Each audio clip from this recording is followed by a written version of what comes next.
এই সার্ভিসটা হ্যাঁ প্রথমে আমি বলে গেছিলাম ওর একটা রেখে দেবে সিজন শেষ হয়।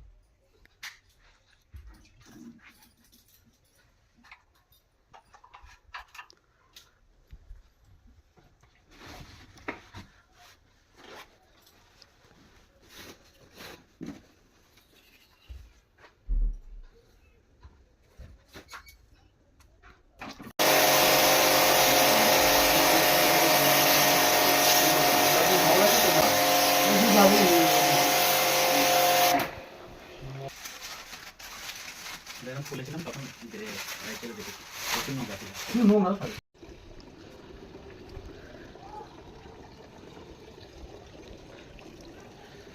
অনেক বছর একদম রাস্তার ধারে হলে ও অনেকদিন করেনি সেই জন্য